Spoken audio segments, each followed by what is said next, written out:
Good morning, YouTube.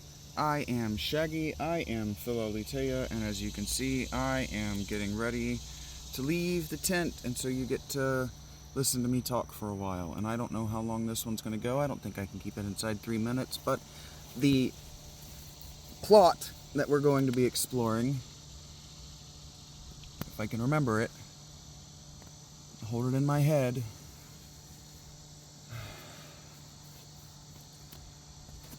Personalized relationships, okay? So I'm talking to a friend last night. Shout out Mr. S. Hey buddy, how you doing? Hope you're doing well. Understand that I'm not calling you out in any kind of way, in a negative way.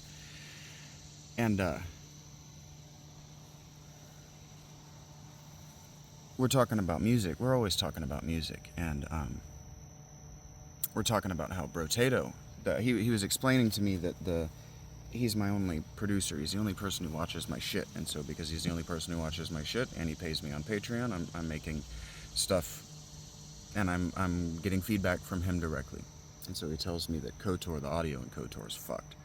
And that it may or may not have had anything to do with me, because I was pretty sure that I'd turned the audio down inside the game, and if I hadn't, that was on me. But otherwise, he said it was so fucked he couldn't even really hear it. So there's no point in going back to KOTOR, which is tomorrow.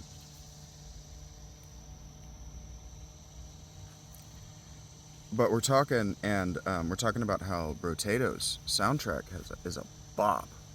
It's a fucking blast. I love the soundtrack to Brotato. And now, what I know about him is from our first conversation. He basically said that he likes soundtracks to video games because he grew up watching his older brother play. And so he just grew attached to the soundtrack in ways that other people might not have. Cool. And so I know that about him. And so I got us into the conversation about Brotato so we could talk specifically about his interests. Because A, I have a lot of interests. B, I know what his interests are, or at least I know that interest. And C, I personalize my conversation to the person I'm talking to.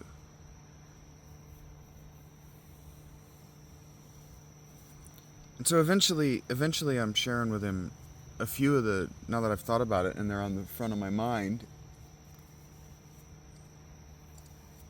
and I'm really thinking about it, I'm like, you want to know another really good soundtrack to a really kick-ass game that you might not have ever played? The Last Spell has a fucking killer soundtrack. And so we're talking and he gets all excited and he's like, man, this is like right in my interests, man. It's like soundtracks are one of my favorite things. And I'm like, I know. It's basically the only thing I know about you. That's why we're talking about this. But I woke up this morning thinking about it, and again, I'm not criticizing you, buddy. I'm not criticizing any of you, and I'm not gossiping about any of you.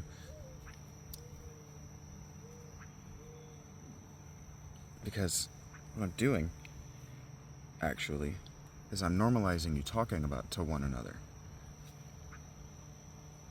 What I just did is I introduced somebody new to the class, and I said, hey, they like video game soundtracks.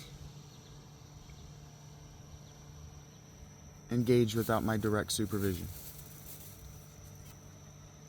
Anyway, that's how you make friends. Did you know that?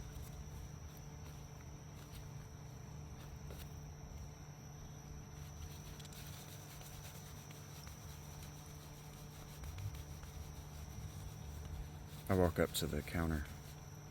I do this every day. I'm standing in line at Panera yesterday, and I'm listening to the Outlaw Torn during and after my intermittent explosive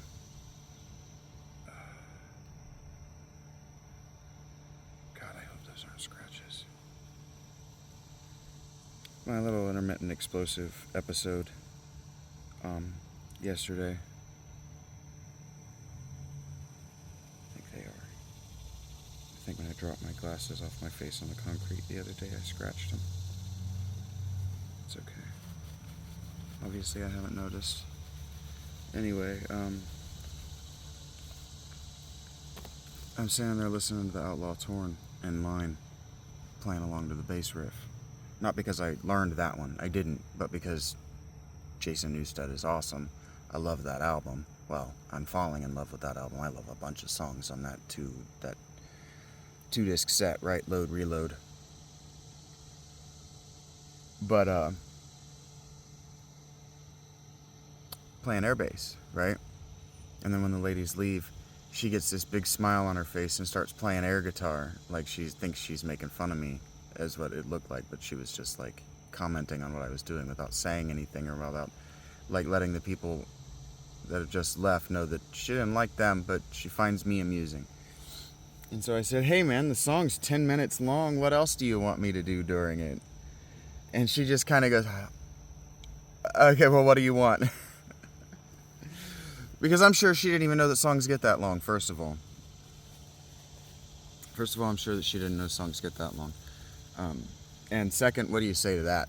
What are you supposed to say to that? And I said that particular thing to tailor to her, that we're having this engagement, but also that she doesn't need to bullshit with me. She's going to get in trouble if she stands there and bullshits with me for too long. I'm pretty certain of that. I'm pretty certain that there's at least one other girl that they moved on from because she used to stand out there and bullshit with me. But whatever. She was cool for a minute. And then I think I hurt her feelings. She was giving me shit about being there every day. And how if I'm going to be there every day, I should get a job. And I said, you don't think I actually like being here, do you? You don't think I actually like being in this store, do you? And I think that the answer to the question, she didn't answer it. She just found an excuse to walk away from the counter, to get away from talking to me like she was supposed to. But I think the answer was yes. I think she thought that I liked being near her. I think she thought that I was there for her. And it's like, sweetheart, I know you have a boyfriend because you're talking about your brother all the time. And I'm not stupid. I'm not stupid. I'm not going to be your side piece or your rebound. And I'm most certainly not going to come clean your kitchen. I actually told her that. She suggested that I come over and clean her kitchen for her. And I said, that right there is a trap. She looks at me and she's like, what are you talking about? And I said, that is literally what my last ex-girlfriend suggested too. I come over and help her keep her house clean. Because when she told me how big her place was, I said, wow, that place is way too big for me to live in alone. I would have way too much anxiety about keeping it clean. And she goes, well, why don't you come and help me keep it clean? And I'm like, well, help is the best you're going to get from me, because I just told you that living there is going to give me too much anxiety, because everywhere I'm not is just going to be accumulating dust and dirt, and that's going to give me my grandmother's anxiety, and I'm just not living my grandmother's psychopathology. I'm not living it out. First of all, that's my grandmother's psychopathology. Go fuck yourself. You women wanting to put us through your grandmother's problems that you have never experienced. Because the feminist writers, God, this just tastes so bad. Ugh. I filled up my bottle from Panera, and it's milky. I don't know if you can see. Obviously you can't. But it's fucking milky and tastes like minerals. It's so gross. It tastes like a dirty sink smells. That's why I've been hemorrhaging money on new bottles of water every day, because that just can't be good for me. Like, it can't be good for me that I'm drinking it every single day. I mean, I'm drinking like 64 to 100 ounces of that stuff a day, and it just can't be good for me. But yeah, do you tailor your conversation to your friends' interests? Or do you only talk about yourself? That's like making friends 101, right? So like girls have pathologized in the online dating scene, maybe in the real person dating scene. I don't know. I've literally never asked a girl out. That's a humiliation that I will not do. It humiliates me because I have to immediately front load it with, look, I'm not rich. I just want to be next to you.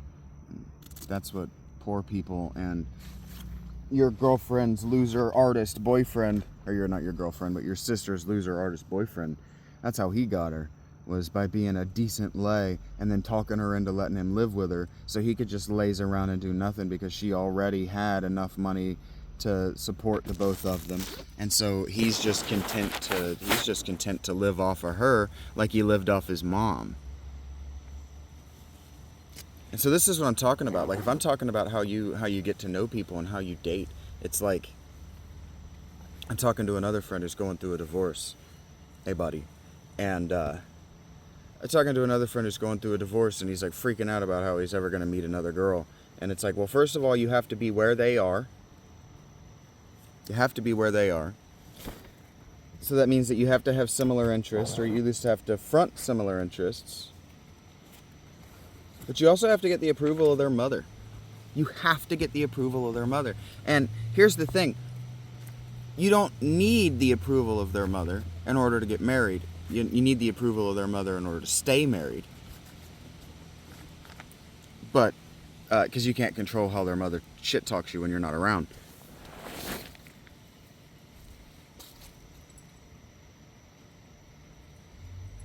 But you need to know the parents. You need to know what the parents are like.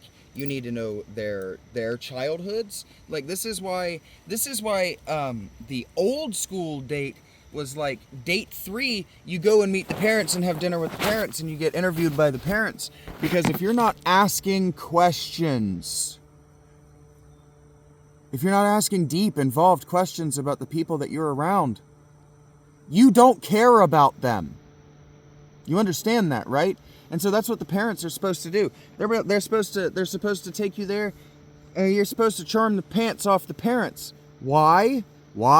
Because they're gonna shit talk you when you're not around. They're gonna tell her, we knew he was a dirtbag because he didn't ask about us. He didn't want to get to know us. All he did was whatever dumb thing he did.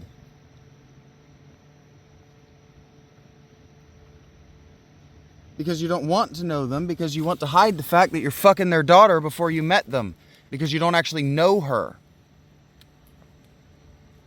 And that's disrespectful of her and them. It's disrespectful of the effort that they put into her.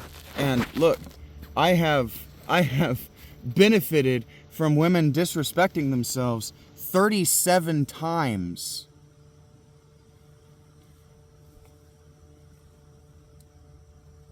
So believe me when I tell you that this is real shit. I'm not telling you this because I want women to change their behavior or even...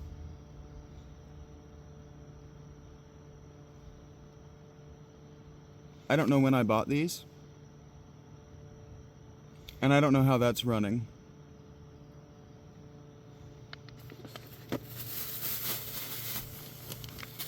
So past me was on his shit. That's what that means. That means that past me was on his shit. But it's like, you really want to make somebody fall in love with you? Buy their parents' birthday gifts. Know when they are. It's like I'm reading Reddit yesterday, and I'm reading an am I overreacting or am I the asshole post, whichever it was, and this girl is showing a conversation between her and an intimate, close female friend, and the female friend is expressing to her in questions subtly that the female friend is disappointed that the girl, the poster, OP, is taking her boyfriend on to some concert, to some show, and the girlfriend's really excited about the show, and she doesn't understand why. The OP is really excited and doesn't understand why her female friend is not excited. She's like, I don't understand why all these questions, effectively, right? And then the friend is just like, well, like that's a band you and I would want to go see. Like, I'm disappointed you didn't invite me and all of our friends. But anyway, why on his birthday? And why for his birthday? And the girlfriend's like, oh, but he'll love it. Blah, blah, blah. It's an event for us to do together on his birthday. He'll love it. Blah, blah, blah, blah, blah. Thinking like a girl, right? Because a girl wants you, boys, girls want you to invite them to your shit. Do you know why? Do you know why? Because girls' parents don't let them do anything that's not in the house unless they're supervised by a boy that they trust. Do you know why? Because girls are really vulnerable, even in groups, to boys they don't know, whom their parents can't trust. Guys like me. Guys like me. Not to non-consensual anything. Either. Girls aren't allowed out of their house. The whole, you're not allowed to date till you're 25. That's fucking real, man. It's fucking real. Ask the women in the comments. Women in the comments. Come in the comments and tell me if I've said anything that's untrue about you. Anything at all that's untrue about you. I had younger sisters. Still have younger sisters. They've just disowned me as a narcissist. Because I remember what they were like when they were 6 years old. Women don't like that. Women don't like it when you remember what they were like when you were wiping shit out of their ass front to back. Women just don't like it.